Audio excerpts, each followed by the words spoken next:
আ শাহরিয়ার রিয়াদ আপনাকে যুক্ত করা হয়েছে। বলেন আপনি। হ্যালো। হ্যাঁ, বলেন। ভাই আমাকে কি শোনা যাচ্ছে? হ্যাঁ, শোনা যাচ্ছে পরিষ্কার। বলেন। আচ্ছা। তো ভাইয়া আমি আজকে হঠাৎ করেই ঢুকলাম আরকি আপনার লাইভে, এবং এর আগেও আমি হচ্ছে আপনার লাইভ মাঝে মধ্যে সময় পেলেই দেখতাম আরকি।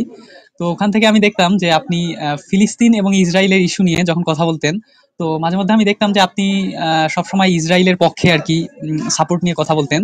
তো ইসরায়েলের সেক্ষেত্রে পক্ষে নিয়ে সাপোর্ট নিয়ে কথা বলতাম, এই কথাটার মানে তো বুঝলাম না। আমি তো কখনো আমি তো ইসরায়েল প্যালেস্টাইনের কারো পক্ষেই আমি এই পর্যন্ত কথা বলি নাই। আমি যেটা বলেছি যে প্রত্যেক জাতিগোষ্ঠীর এই অধিকার আছে, আত্মরক্ষার অধিকার আছে। তাদের উপরে যদি কেউ জঙ্গি আক্রমণ চালায়, তাদের উপর যদি জঙ্গিবাদী আক্রমণ চালায় এবং ধর্মের কারণে যদি কোনো একটা জাতিগোষ্ঠীকে নির্মূল করে দেয়ার পরিকল্পনা কেউ করে, তাহলে সেটার বিরুদ্ধে আমাদের যেকোনো যুক্তিবাদী, মানবতাবাদী মানুষের দাঁড়াতে হবে। সেখানে যেই কাজটা হচ্ছে, আমি কখনো ফিলিস্তিনের স্বাধীনতার বিরুদ্ধে আমি কিছু বলি নাই। বরঞ্চ ফিলিস্তিনের স্বাধীনতার পক্ষে অনেক আমার কথা আছে। আমি যেটা বলেছি আপনি হয়তো বোঝেন নাই বা আপনি হয়তো মুমিন এই কারণে আপনার মাথায় ঢোকে নাই। যেটাই হোক। আমি যেটা বলেছি এখন শুনে নেন আরেকটু ভালো করে। গাজাতে যে হামাস নামক যে জঙ্গি গোষ্ঠীটা আছে, সেই জঙ্গি গোষ্ঠীটা আগ বাড়ায় গিয়ে ইসরায়েলকে খোঁচাখুচি করেছে। ইসরায়েলের মানুষদেরকে হত্যা করেছে। ইসরায়েলের ইহুদিদেরকে গনিমতের মাল বানিয়েছে। ধরে বন্দি বানিয়ে রেখেছে। এইটা রিসেন্ট ঘটনা। এটা সবাই জানে। আপনি যদি অনলাইনে ঢোকেন, কোন একটা পেপার পত্রিকা পড়েন, আপনার এটা জানার কথা যে এইটার মানে এই ঘটনাটার সূচনা করেছে হামাস। এবং হামাসের যে গঠনতন্ত্র, সেই গঠনতন্ত্রে লেখা আছে প্রত্যেকটা ইহুদি নির্মূল না হওয়া পর্যন্ত তারা চালিয়ে যাবে। তাদের জিহাদ চালিয়ে যাবে, যেটা তাদের ধর্মগ্রন্থে আছে, যেটা তাদের ধর্মে বর্ণিত আছে। তার নবী মোহাম্মদ বলে গেছে যে কিয়ামত হবে না যতক্ষণ পর্যন্ত প্রত্যেকটা ইহুদিকে তারা হত্যা না করবে। এখন এই ধরনের কথাবার্তার পক্ষে থাকার তো কোনো মানে মানে সম্ভবই না। অসম্ভব একটা ব্যাপার। এগুলোর পক্ষে কিভাবে থাকবো? কেউ যদি স্বাধীনতার আন্দোলন করে একটা স্বাধীন রাষ্ট্রে, বিভিন্ন ধরনের ধর্মগোষ্ঠীর মানুষ থাকতে পারে। প্যালেস্টাইনে খ্রিস্টান মানুষও আছে। প্যালেস্টাইনে ইহুদিও ছিল একসময় কিছু, কিছু। কিন্তু এই যে গাজাতে যেই ঘটনাটা ঘটছে, হামাস এই জিনিসটাকে একটা ধর্মের রূপ দিয়েছে। এটাকে জিহাদ নামে আখ্যায়িত করেছে। ধর্মের রূপ যখন দিবে এবং যখন বিধর্মীদেরকে হত্যা করতে বলবে, তখন তো সেটাকে সমর্থন করার আর কোনো সুযোগ থাকে না। কিন্তু আপনি কি ভাই কথা বুঝতে পারছেন? হ্যাঁ, বুঝতে পারছি। কিন্তু সেক্ষেত্রে যদি আমরা ধরেও নেই যে গাজা থেকে হচ্ছে হামাস হচ্ছে সন্ত্রাসী হামলা চালাচ্ছে, কিন্তু এই ইসরায়েল যেটা মানে ব্যাক করতেছে, ফাইটটা যখন ব্যাক করতেছে, তো তারাও তো আসলে মানুষই হত্যা করতেছে, মানে সাধারণ মানুষরাই কিন্তু এখানে হত্যার শিকার হচ্ছে, তাই না? তো এখানে এটা আপনি পার্থক্য আছে। সমর্থন করেন কিনা? এখানে পার্থক্য আছে। হামাস যখন জঙ্গি আক্রমণ করছে, তখন তারা মানে হঠাৎ করে অতর্কিতভাবে আক্রমণ করছে, যেটা নবী মোহাম্মদের বাতলানো পথ। অতর্কিত হামলা, অতর্কিত আক্রমণ, যেটা নবী মোহাম্মদ নিজেও করেছে। আর ইসরায়েল যখন আক্রমণ করছে, ইসরায়েল আক্রমণের সময় এই জিনিসটা খেয়াল রাখছে যে তারা শুধুমাত্র জঙ্গি যে ঘাঁটিগুলা, সেই ঘাঁটিগুলাতে তারা আক্রমণ করছে এবং আক্রমণ করার ২৪ ঘন্টা আগে তারা নোটিশ দিচ্ছে যে এই জায়গাতে, এই মাটির নিচে, এইখানে মানে বেশিরভাগ সময় দেখা যাচ্ছে যে হামাস একটা স্কুলের নিচে অথবা একটা হাসপাতালের নিচে বাংকার তৈরি করে সেইখানে তাদের সেইখান থেকে তারা আক্রমণ পরিচালনা করে, সেখানে তাদের ঘাঁটি থাকে। এইখানে হামাসের এবং ইসরায়েলের মধ্যে পার্থক্য হচ্ছে হামাস গাজার জনগোষ্ঠীকে মানব ঢাল হিসেবে ব্যবহার করছে। এই জিনিসটা কি আপনি জানেন যে হামাস সবসময় নিরীহ মানুষদেরকে মানব ঢাল হিসেবে ব্যবহার করে? এটা কি আপনি জানেন? না ভাই, এটা আমি জানি না। তবে আমি সচরাচর এটাই দেখি যে ওখানে হচ্ছে সাধারণ মানুষরাই সবসময় ক্ষতিগ্রস্ত হয়, এবং আমরা যেগুলা ভিডিও দেখি সেগুলাতে হচ্ছে সাধারণ মানুষরাই সবসময় খুব আহত মানব ঢাল অবস্থায় বা আচ্ছা, আচ্ছা, মৃত্যুবরণ করে। আচ্ছা, একটা কথা যে মানে আপনি তো এটা নিশ্চয়ই জানেন, পত্র-পত্রিকা পড়েছেন। স্কুলের নিচে হামাস ঘাঁটি করে কেন? এটার কারণটা কি? একটা বাচ্চাদের স্কুলের নিচে, মাটির নিচে তারা বাংকার করে বসে আছে। এইটার কারণ কি? আসলে আমি এটা এখনো পর্যন্ত নাই এরকম নিউজ। হতে জানেন পারে এটা। জানেন না? জানেন না নাকি? মানে খালি না জানেন আসলে ইসরায়েল আমাগো দিনী ভাই করে মারতাছে, এটা খালি জানেন নাকি? আসলে আমি মানে ওটাই দেখি, মানে দিনী ভাই বলতে না, আমি দেখি যে তারা মানুষ মারতেছে, এটাই মানে ও না, ধর্মের মানুষ পরিচয়টা এটা। মারতেছে এটা তো এখানে কোথাও আমার বাংলাদেশের নিউজ মিডিয়াতে মানুষ মারতেছে এটা তো লেখা থাকে না। মুসলমান মারতেছে এটা লেখা থাকে এবং মুসলমানরা চিল্লাচিল্লি করে। এই কারণেই যে মুসলমানদেরকে মারতেছে। কিন্তু হামাস যে হাসপাতালের নিচে, স্কুলের নিচে বাংকার করে, এটা তো ভাই যেকোনো মানে আপনার যদি আ চোখ থাকে, চোখ থাকলেও আপনি বুঝবেন। কারণ অনলাইনে এই ভিডিওগুলা এই নিউজগুলাতে একদম ছয়লাপ। আপনি যেকোনো আন্তর্জাতিক মিডিয়াতে যদি পড়েন, হামাস সবসময় গাজার সাধারণ মানুষকে মানব ঢাল হিসেবে ব্যবহার করে। ইসরায়েল যেটা করে, ইসরায়েল তাদের বেসামরিক নাগরিককে রক্ষার জন্য আপ্রাণ চেষ্টা করে। একটা একটা মানে গাজা থেকে নিক্ষিপ্ত হওয়া একটা ক্ষেপণাস্ত্র দমন করার জন্য ইসরায়েল ৫০,০০০ প্রতি ঘন্টায় $৫০,০০০ আয়রন ডোম ব্যবহার করে। এটা কি আপনি জানেন যে ইসরায়েলের একটা প্রতিরক্ষা আছে সেটার নাম আয়রন ডোম? না, এটা আসলে আমি জানতাম না, মাত্রই মানে জানলাম। প্রতি ঘন্টায় তাদের খরচ হয় $৫০,০০০। এইটা এবং $৫০,০০০ আমি এক্সাক্টলি সংখ্যাটা হয়তো একটু এদিক সেদিক হইতে পারে। কিন্তু আমি যেটা জানি যে প্রতি ঘন্টায় তাদের খরচ হয় $৫০,০০০ তারা খরচ করে আয়রন ডোমের পিছনে, যেটা ইসরায়েলের নিরাপত্তা দেয়। গাজা থেকে নিক্ষিপ্ত হওয়া যেকোনো ক্ষেপণাস্ত্রকে সেটা নষ্ট করে দেয়। এইটার পেছনে তারা প্রতি ঘন্টায় খরচ করে $৫০,০০০। আর আ এইটা কেন করে? এই খরচটা কেন করে? খরচটা করার কারণ হচ্ছে যে ইসরায়েল চায় তাদের বেসামরিক জনগণের উপরে যেন কোনো ক্ষয়ক্ষতি না হয়। তাদের জনগণ যেন ঠিকমতো থাকতে পারে। আর উল্টা দিকে গাজাতে যেটা ঘটে, হামাস তাদের দেশের জনগণকে মানব ঢাল হিসেবে ব্যবহার করে। তাদেরকে সামনে ঠেলে দেয়। তাদের মানে স্কুলের নিচে বাঙ্কার করে। এই জিনিসগুলা তো ভাই প্রত্যেকটা নিউজে আছে, প্রত্যেকটা জায়গাতে আছে। সমস্ত কিছু বাংলাদেশের মিডিয়া বাদ দিয়ে যদি আপনি যেকোনো নিরপেক্ষ মিডিয়া দেখেন, সেখানে আপনি দেখবেন যে হামাস সবসময় মানব ঢাল হিসেবে গাজার নিরীহ জনগণকে ব্যবহার করে। এখন যদি ইসরায়েল তো ২৪ ঘন্টা আগে সাইরেন বাজায় দিচ্ছে, প্রচার করে দিচ্ছে যে এই জায়গায় এই স্কুলের নিচে হামাসের বাংকার আছে, এই স্কুলে হামলা করা হবে। তোমরা সবাই সরে যাও। এটা তো প্রত্যেকটা কিন্তু ঘটনার আগে, প্রত্যেকটা আচ্ছা, আক্রমণের আগে ইসরায়েল থেকে এই ঘোষণাটা দিয়ে দেওয়া হয়। কিন্তু হামাস তো কখনো কোনো জঙ্গি হামলার আগে তো কখনো ঘোষণা দিয়ে জঙ্গি হামলা করে না। তারা অতর্কিতভাবে আক্রমণ করে। কিন্তু তাইলে এটা তো ভাই মানে ফিলিস্তিনের সাধারণ মানুষরা তো এটা জানে যে হচ্ছে ইসরায়েলের পক্ষ থেকে এরকম একটা ঘোষণা দেওয়া হয়েছে যে তাদের ওখানে হামলা হবে, এটা তো তারা জানে, তাই না? তো জানার গাজা পরেও তো তারা হচ্ছে ওই গাজার জায়গায় ত্যাগ করে না। ফিলিস্তিন আর গাজা তো আলাদা ভাই। ফিলিস্তিন আর গাজা যে আচ্ছা, আলাদা এটা তো বোঝেন? এটা কি বোঝেন? জানেন এটা? হ্যাঁ হ্যাঁ, জানি তো। তাহলে ফিলিস্তিন, তো ফিলিস্তিন করছেন কেন বারবার? ফিলিস্তিন তো এখন গাজা তো এটা তো। আচ্ছা, তো এই গাজার মানুষরা আগে থেকেই জানে যে তাদের ২৪ ঘন্টার মধ্যে হয়তো বা একটা হামলা করা হবে। তো তারা হ্যাঁ। ওই স্থান তো ভাই ত্যাগ করে না, তো এক প্রকার ত্যাগ আত্মহুতি ত্যাগ দেওয়ার মতোই তো অবস্থা, ত্যাগ তাই ত্যাগ তাহলে। করে না, কারণ হচ্ছে হামাসের যেই নেতারা আছে তারা অনেক সময় সেখানে স্কুলে বাচ্চাদেরকে থাকতে বাধ্য করে। কারণ স্কুলে যদি বোমটা পড়ে তখন যে নিরীহ বাচ্চারা মারা যাবে সেই বাচ্চাদের ছবিগুলাকে সোশ্যাল মিডিয়াতে মানে প্রচার করে হামাস আরো সাহায্য আনবে পৃথিবীর বিভিন্ন দেশ থেকে, যেখানে হামাসের শীর্ষ নেতারা সবাই কাতারে, আরব আমিরাতে বিভিন্ন বড় বড় হোটেলে, বড় বড় একটা 5 স্টার হোটেলে তারা ওইখানে বসে বসে মিটিং করে। এবং এই যে 5 স্টার হোটেলে প্রতিদিন তারা থাকে, সেটার জন্য তাদের বিপুল পরিমাণ টাকার দরকার হয়। এই টাকাটার যোগান তাদের দরকার হয়। এই টাকাটার যোগানটা আসে হচ্ছে গিয়ে এই যে আপনারা পৃথিবীর বিভিন্ন দেশে মুসলমানরা কান্নাকাটি করেন, কান্নাকাটি গাজাতে একটু সাহায্য পাঠাও, সাহায্য পাঠাও। তখন সাহায্যগুলা পাঠান।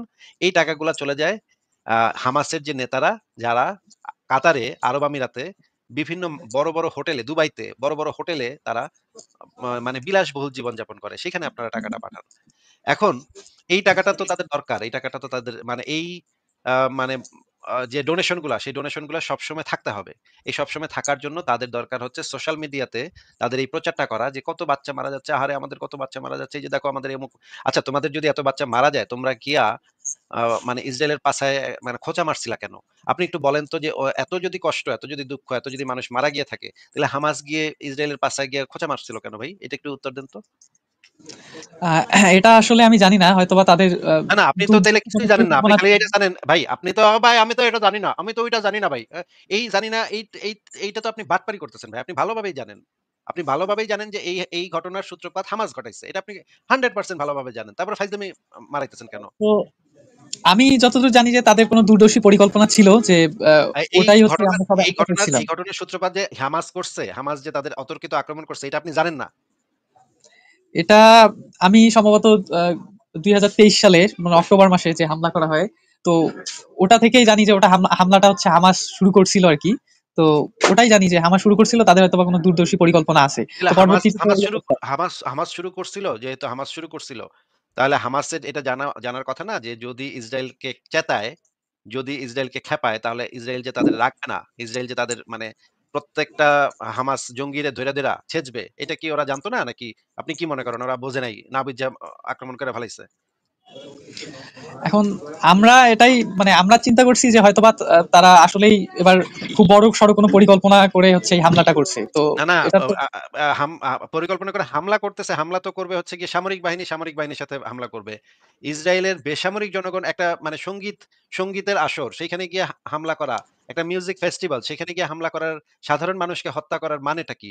একটা মেয়েকে মানে ধইরা নিয়ে গেছে, সেই মেয়েটার লাশটা পুরা গাজাতে তারা ন্যাংটা করে সেই মেয়েটার লাশটা পুরাটা গাজাতে ঘুরাইছে ট্রাকের পিছনে রেখা। এইগুলার মানে কি ভাই? এইগুলা আসলে আমার এটার উত্তর নাই আসলে। ও এই তখন মুহূর্তে যদি ইসরায়েল যদি তখন মানে ইয়া করে, পাল্টা আক্রমণ করে, তখন আপনি বলবেন, কোথায় মানবতা? তো কোথায় তোমাদের মানবতা? তোমরা কেন আমাদেরকে সেভ করছো না?" শুধুমাত্র যখন ইসরায়েল পাল্টা আক্রমণ করবে তখন তখন কান্না চলে আসবে। কিন্তু ওই হামাস যখন করবে তখন আপনি বলবেন, "ভাই আমি তো জানি না ভাই। ওদের কি হইছে জানি না ভাই। তো ভাই বলতে পারি আচ্ছা না ভাই।" ভাই, আমি তাইলে ভাই হচ্ছে একটু জাইনা শুইনা, যদি আপনি না জানেন, আচ্ছা, কিছুই না জানেন, তাইলে ভাই একটু জাইনা শুইনা কথা বলেন। জাইনা শুইনা আসেন।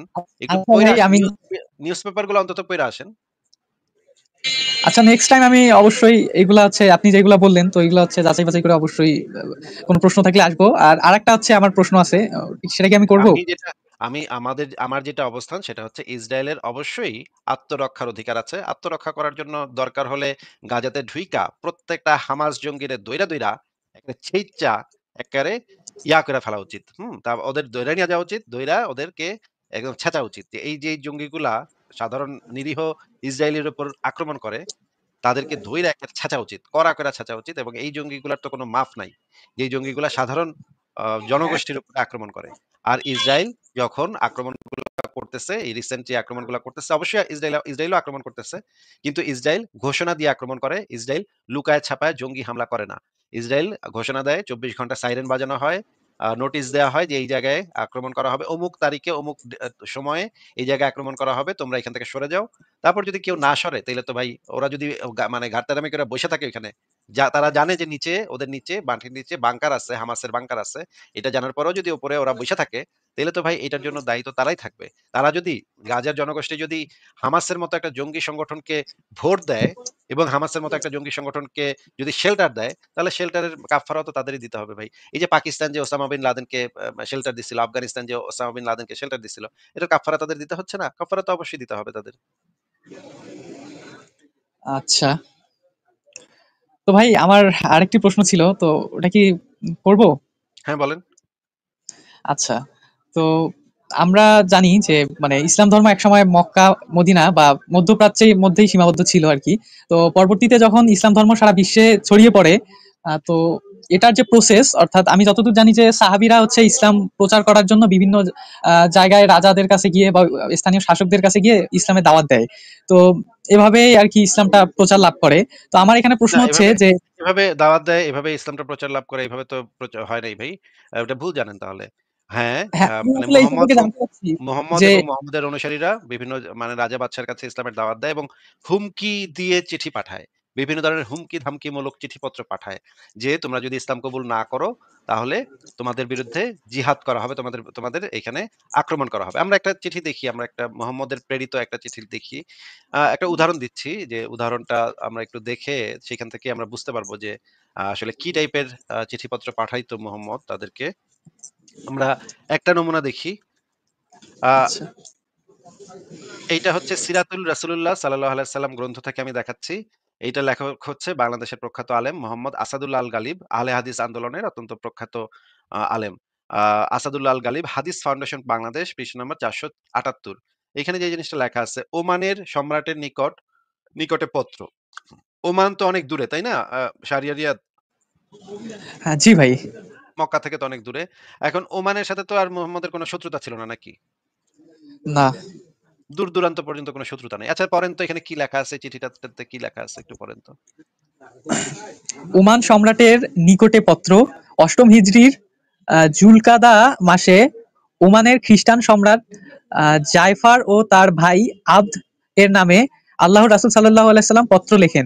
পত্রবাহক ছিলেন হযরত আমর ইবনুল আস রাদিয়াল্লাহু তাআলা আনহু। পত্রটি ছিল নিম্নরূপ। আচ্ছা ঠিক আছে, তারপর পড়েন দেখা তাহলে। যাচ্ছে। হ্যাঁ, পড়েন। এরপর তো ভাই দেখা যাচ্ছে না আরবি অক্ষরগুলো দেখা যাচ্ছে। আর আমি নিচে নামিয়েছি এখন। দেখেন। আমার স্ক্রিনে তো ভাই দেখা যাচ্ছে না, শুধু আরবিটুকুই দেখা যাচ্ছে। দেখা যাচ্ছে না? আশ্চর্য তো। আচ্ছা, আবার আবার দেখাচ্ছি। আচ্ছা, এবার দেখা যাচ্ছে?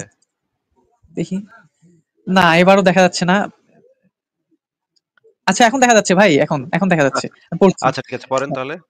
আব্দুল্লাহর পুত্র মোহাম্মদের পক্ষ হতে জুলান্দা আজদির দুই পুত্র জায়ফর ও আবদের প্রতি শান্তি বর্ষিত হোক ওই ব্যক্তির উপরে যিনি হেদায়েতের অনুসরণ করেন। অতঃপর আমি আপনাদের দুজনকে ইসলামের দিকে আহ্বান জানাচ্ছি, আপনারা ইসলাম কবুল করুন, নিরাপদ থাকুন। আচ্ছা, আচ্ছা, আচ্ছা, আমি আচ্ছা, সমগ্র আচ্ছা, আচ্ছা, এই কথাটার মানে কি? আপনারা ইসলাম কবুল করুন, নিরাপদ থাকুন। এই কথাটার মানে কি? এই কথাটার মানে হচ্ছে, মানে সম্ভবত এটা অনেকটা হুমকি স্বরূপ কথা, যেটা আমার মনে হচ্ছে এই মুহূর্তে। আচ্ছা, আচ্ছা, ঠিক নিরাপদে আছে। পড়েন থাকুন। এরপরে।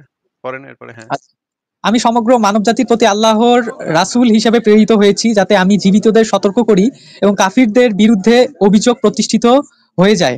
অতঃপর যদি আপনারা ইসলাম কবুল করেন, তবে আপনাদেরকেই আমি গভর্নর নিযুক্ত করে দেব। আর যদি ইসলাম কবুলে অস্বীকার করেন, তাহলে আপনাদের রাজত্ব শেষ হয়ে যাবে। আমার ঘোড়া আপনাদের এলাকায় প্রবেশ করবে এবং আমার নবুয়ত আপনাদের রাজ্যে বিজয়ী হবে। আচ্ছা, এই কথাটার মানে কি? একটু আমাদেরকে বুঝায় দেন তো। উম, এই কথাটার সারমর্ম আমি যা বুঝলাম যে, তারা যদি ইসলাম কবুল করেন তাহলে তারা নিরাপদেই থাকবেন, এবং যদি না করেন, আহ, যদি করেন তাহলে তাদেরকে গভর্নর নিযুক্ত করে দেওয়া হবে, এবং যদি অস্বীকার গভর্নর করে তাহলে নিযুক্ত তাদের। ভাই, গভর্নর নিযুক্ত করার দরকার কি? ওরা তো এমনিতেই ওইখানের রাজা, ওইখানের সম্রাট। ওদের আবার মোহাম্মদ আইসা তাদের আবার গভর্নর নিযুক্ত করবে। এটা ওদের মানে খায়া দেয়া কি কাম নাই যে ওরা রাজা থেকে গভর্নর হবে? এটা তো ওদের দরকার নাই, তাই না? ওরা তো অলরেডি হ্যাঁ, ওইখানের শাসক, নাকি? জি। আচ্ছা, আহ, মানে এরপরে এরপরে কি বলছে? এরপরে বলা হয়েছে যে যদি তারা অস্বীকার করে তাহলে তাদের রাজত্ব শেষ হয়ে যাবে, এবং ঘোড়া আপনাদের এলাকায় প্রবেশ করবে সম্ভবত। আমার ঘোড়া, আহ, আমার ঘোড়া। হ্যাঁ, আমার ঘোড়া আপনাদের এলাকায় প্রবেশ করবে। এই কথাটার মানে কি? এবং আমার ঘোড়া আপনাদের এলাকায় প্রবেশ করবে মানে কি? মানে একটা ঘোড়া পাঠায় দিবে মানে নাকি হচ্ছে নবী? সৈন্য সহ হয়তো বা আক্রমণ চালাবে, ঘোড়া সৈন্য সহ। এটাই সম্ভবত বোঝানো হয়েছে। এটা তো তাহলে একটা হুমকি হয়ে গেল নাকি? হ্যাঁ, এবং আমার নবুয়ত আপনাদের রাজ্যে বিজয়ী হবে, এবং এটা আচ্ছা, মনে করেন নির্দিষ্ট মনে করা করেন হবে। মনে করেন আমেরিকার ডোনাল্ড ট্রাম্প কালকে বাংলাদেশে এরকম একটা চিঠি লিখলো যে, আমি যীশু খ্রিস্টের প্রেরিত মানে হিসেবে আপনাকে চিঠি লিখছি। আপনারা খ্রিস্টান ধর্ম গ্রহণ করেন, তাহলে ইউনুসকে লিখলো, আপনি খ্রিস্টান ধর্ম গ্রহণ করেন, তাহলে আপনাকেই গভর্নর নিযুক্ত, আপনাকে উপদেষ্টা নিযুক্ত করে দিব। আর যদি মানে খ্রিস্টান ধর্ম কবুলে অস্বীকার করেন, তাহলে আমেরিকান বিমান আপনার এলাকায় প্রবেশ করবে এবং খ্রিস্টানিটি আপনার দেশে বিজয়ী হবে। এই কথা যদি ডোনাল্ড ট্রাম্প কালকে মানে ডক্টর ইউনূসকে চিঠি লিখে জানায়, এটাকে কি বাংলাদেশ কিভাবে নিবে? মানে এটাকে কি ভালোভাবে নিবে? না, এটা অবশ্যই একটা হুমকি হিসেবে নিবে, এবং প্রতিহত করার চেষ্টা করবে অবশ্যই তো বাংলাদেশ। এই ধরনের চিঠি একটা রাষ্ট্র আরেকটা রাষ্ট্রকে, তো এই ধরনের চিঠি, এটা তো আ আন্তর্জাতিক মানে যে সম্পর্ক সেটারও লঙ্ঘন। এখানে তো এটা তো মানবাধিকারও লঙ্ঘন হচ্ছে। তাদেরকে হুমকি-ধামকি দেওয়া হচ্ছে, যুদ্ধের হুমকি দেওয়া হচ্ছে। এখানে তো সমস্ত কিছুই মানে সমস্ত নিয়ম-কানুন, সমস্ত আইন-কানুন সমস্ত কিছু নষ্ট করে ফেলতেছে। মানে বা একটা রাষ্ট্রের সাথে আরেকটা রাষ্ট্রের যে পারস্পরিক সম্পর্ক, ভ্রাতৃত্ব, সৌহার্দ্য সে সবকিছু নষ্ট হয়ে যাচ্ছে। তাহলে দেখা যাচ্ছে মোহাম্মদ তার জীবদ্দশাতে এই টাইপের চিঠি লিখতো অন্য রাজ্যগুলাতে। তাহলে তো আ মোহাম্মদই যদি এটা করে থাকে, তার সাহাবীরাও তো একই কাজ করছে নাকি? হ্যাঁ, সম্ভবত। আর আমি আসলে ভাই ভারতবর্ষে, মানে আমাদের এইদিকে যে ইসলাম ধর্ম যেভাবে মানে আসছে আর কি, প্রতিষ্ঠা লাভ করছে, তো এই সম্পর্কে যদি কোনো তথ্য বা চিঠি থাকে, মানে ওই বিষয়ে আমি আর কি একটু জানতে বেশি আগ্রহী। যদি ভারতবর্ষে এরকম। মানে ইসলাম কিভাবে স্প্রেড করেছে এটার জন্য আপনি ফতোয়ায়ে আলমগীরি আছে, ফতোয়ায়ে আলমগীরি পড়েন। সংশয়.com এ একটা লেখা আছে, ইসলামে অমানবিক দাসপ্রথা। এটা পুরাটা পড়েন। এটার ভিতরে আপনি বহু জিনিস পেয়ে যাবেন ফতোয়া আলমগীরি থেকে। আ আ ঠিক আছে ভাই, আপনার পেছন থেকে অনেক সাউন্ড হচ্ছে। আপনার কি প্রশ্ন শেষ হয়েছে? আপনি তাহলে সেই জিনিসগুলো একটু পড়ে আসেন। পরে আমরা আলোচনা করব এগুলো নিয়ে। ঠিক আছে রিয়াদ সাহেব, আপনার পেছন থেকে অনেক সাউন্ড হচ্ছে। তাহলে আজকে আপনাকে আমরা বিদায় জানাই। ভালো থাকেন। আপনার পেছন থেকে অনেক শব্দ হচ্ছে। যেটা হচ্ছে ওই যে মাইকের শব্দ হচ্ছে আপনার পেছন থেকে। পরের জনকে যুক্ত করি তাহলে। আ আপনারা দেখলেন যে কিভাবে হুমকি-ধামকিমূলক চিঠিপত্র পাঠানো হইতো, এবং মুহাম্মদ তো পরবর্তীতে মানে মক্কা বিজয়ের পরে সমস্ত গোত্রগুলাকে আক্রমণ করার জন্য বিভিন্ন সৈন্যবাহিনী বিভিন্ন জায়গায় পাঠিয়েছে, এবং সেখানে মানে নারকীয় হত্যাযজ্ঞ চালানো হয়েছে। আ মক্কার আশেপাশে যে কুরাইশ যে বংশগুলা ছিল, পৌত্তলিক বংশগুলা ছিল, পৌত্তলিক গোত্রগুলা ছিল, সেগুলাকে একদম সমূলে নির্মূল করা হয়েছে। আ রীতিমতো গণহত্যা চালানো হয়েছে সেখানে। আমি কয়েকটা জিনিস দেখাতে পারি যে মানে আ নবী মুহাম্মদ যে আ কিভাবে মানে করত, কিভাবে আ বিশেষ করে খালিদ বিন ওয়ালিদকে আ এবং আরো কয়েকজনকে পাঠানো হয়েছিল। আমি কয়েকটা জিনিস দেখাই। কয়েকটা জিনিস এখানে দেখানো দরকার আছে। খালিদ বিন ওয়ালিদের যে ঘটনাটা সেটা তো আ মানে খুবই ইম্পোর্টেন্ট একটা ব্যাপার। এই জিনিসটা তাহলে একটু দেখাই। তারপরে আপনাদের যারা ব্যাক স্টেজে আছেন তাদেরকে যুক্ত করছি। আগে এই জিনিসটা একটু দেখে নেন আপনারা। আ অনেকবার দেখিয়েছি এগুলা। তারপরেও বারবার দেখাইতে হয়। আ বিশেষ করে যেমন ধরেন আগে একটা জিনিস জেনে নিতে হবে যে ইসলামে কিন্তু মুহাম্মদের সাহাবীদের সমালোচনা করাটাও কিন্তু ইসলামে হারাম। হুম? এটা এটা কিন্তু আকীদা। ইসলামের আকীদা হচ্ছে ইসলামের যে আহলে সুন্নাত ওয়াল জামাতের আকীদা হচ্ছে সাহাবীদের সমালোচনা করা যাবে না। যত সমালোচনাই থাকুক না কেন সমালোচনা করা যাবে না। হ্যাঁ? মানে সমালোচনা থাকুক, ভালো করুক, খারাপ করুক, ভালো কথাই বলতে হবে। আমরা একটু এই আবু বকর জাকারিয়ার বক্তব্যটা শুনে নেই এই ফাঁকে। সাহাবায়ে কেরাম সম্পর্কে কথা বলা আমাদের আহলে সুন্নাত জামাতের নিয়ম হচ্ছে তাদের ব্যাপারে কোনো কথা বলা নিষেধ। তাদের মধ্যে আমরা এটাই বিশ্বাস করি তাদের অন্তর ছিল পরিচ্ছন্ন এবং পবিত্র। তাদের কাছে যে সমস্ত সংবাদ এসেছে তাদের ব্যাপারে এগুলো বেশিরভাগই হচ্ছে শিয়াদের বানোয়াট এবং মিথ্যাচার করা হয়েছে এগুলোর উপরে বাড়াবাড়ি করা হয়েছে। আর যেগুলো সত্য এদের কোনো ওজর ছিল। এগুলো যদি সত্য হয় কোনোটা তাদের কোনো ওজর ছিল যে ওজর আমাদের কাছে আসেনি।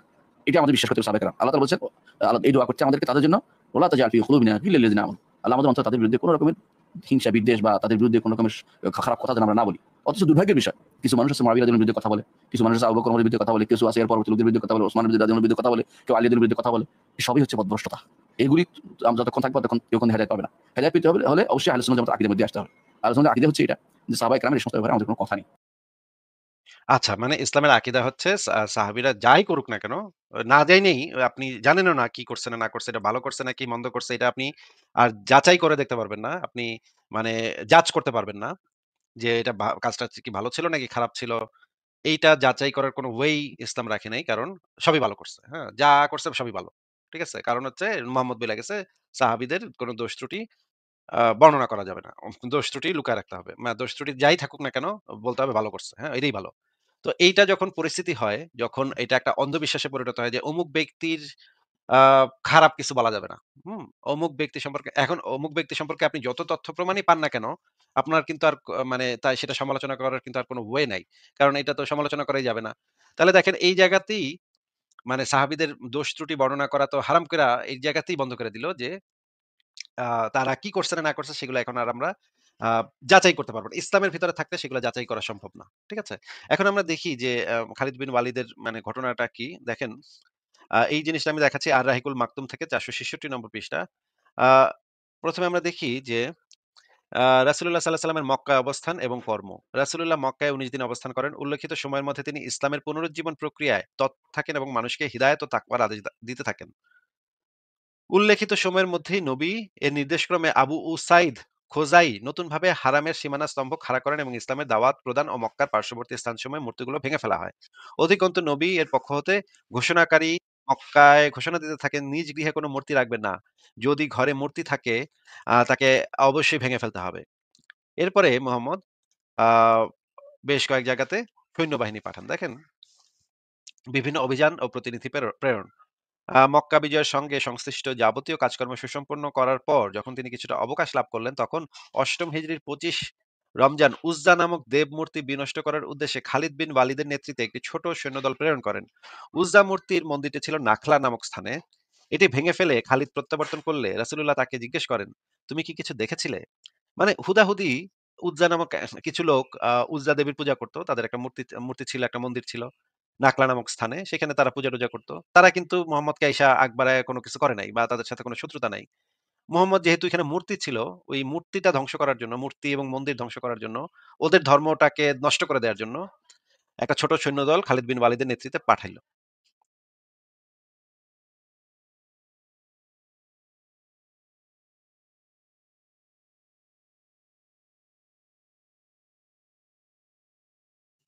তো এখানে যে এই জিনিসটা বলছিলাম যে আ একটা ছোট সৈন্যদল প্রেরণ করলেন। উজ্জাদ মূর্তিটা ছিল নাকলা নামক স্থানে।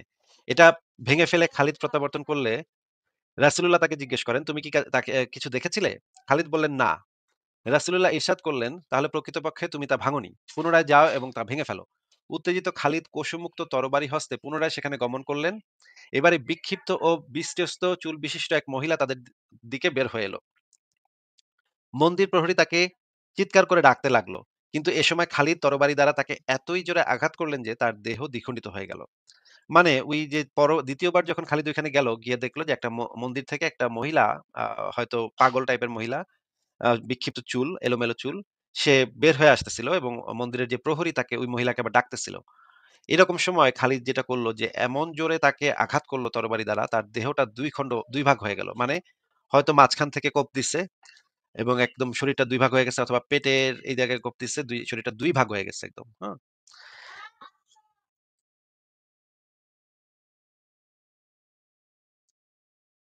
তো আ এরপরে রাসূলুল্লাহকে তিনি এ সংবাদ অবগত করলে তিনি বলেন, "হ্যাঁ, ওটাই ছিল উজ্জা। এখন তোমাদের দেশে তার পূজা অর্চনার ব্যাপারে সে নিরাশ হয়ে পড়েছে। অর্থাৎ কোনদিন আর তার আর পূজা অর্চনা হবে না।" এই হচ্ছে, এইভাবে মানুষজনকে মানে মানে শুধুমাত্র মূর্তি পূজা করার অপরাধে, এটা একটা অপরাধ নাকি আ মানে ২ টুকরা করে কাটা হইছে। হ্যাঁ? এবং আরো ঘটনা আছে। আরো ঘটনা দেখবেন আপনারা। এরপর নবী সে মাসে আমর ইবনুল আসকে সুয়া নামক বেদ মূর্তি ভাঙার জন্য প্রেরণ করেন। এই মূর্তিটি ছিল মক্কা হতে ৩ মাইল দূরে এখানে ছিল। সেখানে গিয়ে আমর সেখানে গিয়ে পৌঁছে তখন প্রহরীকে জিজ্ঞেস করেন, "তোমরা কি চাও?" আল্লাহ প্রহরী জিজ্ঞেস করল, "তোমরা কি চাও?" তিনি বললেন, "আল্লাহ নবী মূর্তি ভেঙে ফেলার জন্য আমাদের নির্দেশ প্রদান করেছেন।" সে বলল, "তোমরা এই মূর্তি ভেঙে ফেলতে পারবে না।" আমর বললেন, "কেন?" সে বলল, "প্রাকৃতিক নিয়মই তোমরা বাধাপ্রাপ্ত হবে।" আমর বললেন, "তোমরা এখনো বাতিলের উপর রয়েছো? তোমাদের উপর দুঃখ এই মূর্তিটি কি দেখে কিংবা শোনে?" অতঃপর মূর্তিটির নিকট গিয়ে তিনি তা ভেঙে ফেলেন এবং সঙ্গী সাথীদের নির্দেশ প্রদান করলেন ধন সম্পদ গৃহটি ভেঙে ফেলতে। কিন্তু ধন ভাণ্ডার গৃহটি ভেঙে ফেলতে। ধন ভাণ্ডার থেকে কিছুই পাওয়া গেল না। অতঃপর তিনি প্রহরীকে বললেন, "বলো কেমন হলো?" সে বলল, আল্লাহর দিন ইসলাম আমি গ্রহণ করলাম।" মানে বেটা বেটা ভয় পাইছে। ভয় পেয়ে দেখতেছে যে পুরা সৈন্যবাহিনী তরবারি নিয়ে এটি আসছে। ১ম অবস্থাতে সে মানে রাজি হয় নাই।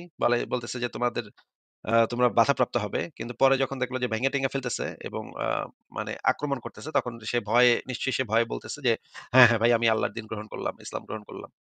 জীবন বাঁচানোর জন্য যেটা মানুষ করে, এত মানে সৈন্যবাহিনী, আক্রমণাত্মক সৈন্যবাহিনী এসে পড়লে তো এটাই স্বাভাবিক। এরপরে দেখেন, আ এ মাসে সাদ ইবনে যায়েদ আশহলী নেতৃত্বে, এই ঘটনাটাও একটা ঘটনা। কিন্তু আমরা পরের ঘটনাটাতে চলে যাই, যেটা খালিদ বিন ওয়ালিদের। উজ্জা নামক দেবমূর্তিটি ভেঙে ফেলার পর খালিদ বিন ওয়ালিদ প্রত্যাবর্তন করলে রাসূলুল্লাহ ৮ম হিজরির শাওয়াল মাসে বনু জাযামা গোত্রের নিকট প্রেরণ করেন। উদ্দেশ্য ছিল আক্রমণ না করে ইসলাম প্রচার। খালিদ মুজাহির, আনসার ও বনু সুলাইম গোত্রের ৩৫০ লোকজন সহ বনু জাজিমাহ নিকট গিয়ে ইসলামের দাওয়াত পেশ করলেন। তারা ইসলাম গ্রহণ করেছি বলার পরিবর্তে আমরা স্বধর্ম ত্যাগ করেছি এই কথাটা বলল। মানে তাদেরকে ৩৫০ লোককে বন্দী করছে, হাত পা বাঁধছে। বাঁধার পরে তাদেরকে বলা হয়েছে, তোমরা বল তোরা ইসলাম গ্রহণ করছিস বল। তখন তারা ইসলাম গ্রহণ করেছি এই কথাটা বলার পরিবর্তে তারা জাস্ট বলছিল যে আমরা স্বধর্ম ত্যাগ করেছি। মানে তাদের যে পৌত্তলিক ধর্মটা ছিল সেটা তারা ত্যাগ করছে। এটা তারা বলছে। এ কারণে খালিদ তাদের হত্যা ও বন্দী করতে আদেশ দিলেন। মানে এই ৩৫০ জন লোক শুধুমাত্র ইসলাম গ্রহণ করেছে এটা বলে নাই। হয়তো ভুলে বলছে যে আমরা স্বধর্ম ত্যাগ করেছি। এই কারণে খালিদ তাদেরকে হত্যা ও বন্দী করতে আদেশ দিলেন। তিনি সঙ্গী সাথীদের একেকজনের হস্তে একেকজন বন্দীকে সমর্পণ করলেন। অতঃপর এ বলে নির্দেশ প্রদান করলেন যে প্রত্যেক ব্যক্তি তার নিকটে সমর্পিত বন্দীকে হত্যা করবে। মানে এই ৩৫০ মানুষকে হাত-টাত বাইন্ধা একেকজন সৈন্যের কাছে একেকজনকে দিছে এবং বলছে প্রত্যেকে তার কাছে সমর্পিত বন্দীটাকে হত্যা করবে। তারপরে এইটা নিয়ে আবার তার মানে মুহাম্মদের সাহাবীদেরই একজন আবার আপত্তি তুলছিল। সেইখানে সে আপত্তির কথা এখানে বলা আছে। কিন্তু দেখেন ৩৫০ জন লোক, তাদেরকে জোরপূর্বক ইসলামের দাওয়াত পেশ করা হইল। তারপরে তাদেরকে জবাই করা হইল শুধুমাত্র এই কারণে যে আমরা স্বধর্ম ত্যাগ করেছি এই কথাটা বলার কারণে। আমরা এই জিনিসটা আল বিদায়া ওয়ান নিহায়া থেকেও পড়তে পারি। আল বিদায়া নিহায়াতে আরো ভয়ংকর, এই যে খালিদ বিন ওয়ালিদের আরো ভয়ংকর বর্ণনা আছে। এটা একেবারে মারাত্মক রকমের ভয়ংকর বর্ণনা। যে এমনকি মুসলিমদের মধ্যে থেকেও মানে খালিদ বিন ওয়ালিদ হত্যা করত। মানে হত্যা করে তাদের মেয়ে বউদেরকে তুইলা আনতো। তুইলা আইনা রেপ করত। দেখেন এখানে যে জিনিসটা বলা হচ্ছে, খালিদ গনিমত হিসেবে নারী বন্দীদের মধ্যে থেকে মালিক ইবনু নুয়াইরার স্ত্রীকে বেছে নেন। তার নাম ছিল উম্মু তামিম, মিনহালের কন্যা। দেখতে অত্যন্ত সুন্দরী। ঋতু থেকে পাক হওয়ার পর খালিদ তার সাথে মিলিত হন। কেউ বলেন খালিদ মালিক ইবনে কে ডেকে সাজাহার মতাবলম্বন এবং জাকাত প্রদানে বিরত থাকার কারণ জিজ্ঞেস করেন। মানে ওই ব্যক্তি যে ব্যক্তিকে হত্যা করছে সে ব্যক্তি কিন্তু অমুসলিম ছিল না। সে মুসলিমই ছিল, কিন্তু সে জাকাত দেয় নাই। হুম? এই কারণে সেই মুসলিম ব্যক্তিকে মেরে তার বউকে মানে তুলে নিয়ে আসছে। হ্যাঁ? তিনি বলেন, "তোমার কি জানা নেই যে জাকাতের বিধান সালাতের বিধানের সাথে মিলিয়ে একত্রে দেওয়া হয়েছে?" মালিক বলল, "তোমাদের সাথী নবী তো এরকমই মনে করেন।" খালিদ বললেন, "তিনি আমাদের সাথী। তোমার সাথী নন কি?" মানে ওই ব্যক্তিটা যে মুসলিম ব্যক্তিটা মালিক নাম সে বলতেছে তোমাদের সাথী মানে নবীকে বলা হয়েছে তোমাদের সাথী। খালিদ খেপছে এই কারণে যে সে তোমাদের সাথী বলল কেন? আমাদের সাথী বলল না কেন? হুম? এই কথাটা বলার কারণে সে ক্ষেপে গেছে। দেখেন খালিদ বললেন, "তিনি আমাদের সাথী। তোমার সাথী নন কি? হে জিরার, তার গর্দান উড়িয়ে দাও।" তারপর মালিকের গর্দান উড়িয়ে দেয়া হলো। খালিদের নির্দেশে তার শির দেখেন ছিন্ন করা হলো। তারপর দুটি পাথর ও মালিকের মস্তক এই ৩ টের উপর ডেকচি বসিয়ে খাবার রান্না করা হয়। মানে ২ টা পাথর এবং এই মালিকের মাথাটা পাথরের জায়গায় মালিকের মাথাটা বসায় একটা ডেকচি বসায় উপরে। তারপরে ওইটার উপরে খাবার রান্না করা। এই খাবার দিয়ে খালিদ ওই রাতের আহার সারেন। এই ব্যবস্থার উদ্দেশ্য ছিল আরবের মুরতাদ ও অন্যান্য লোকদেরকে ভীত ও শঙ্কিত করা। কথিত আছে যে মালিকের মাথার চুলও রান্নার আগুনে দেয়া হয় এবং চুল এত বেশি ছিল যে গোশত পাকানো শেষ হওয়ার পরও চুল অবশিষ্ট ছিল। মানে কি একটা অবস্থা চিন্তা করছেন আপনারা? আপনারা কি চিন্তা করছেন যে কি একটা অবস্থা? এরা কি রে ভাই? এগুলা কি? মানে এগুলা এই রকমের নৃশংস বর্বরতা আমরা আ ইসলামের ইতিহাসে পাতায়, পাতায় দেখতে পাই। এটা এটা থেকে যে নবী কম ছিল তাও কিন্তু না। নবীও এই টাইপেরই ছিল। নবীরই তো অনুসারী। এরকমই তো করবে। কি ভয়াবহ অবস্থা। আচ্ছা ঠিক আছে পরের জনকে আমরা যুক্ত করি।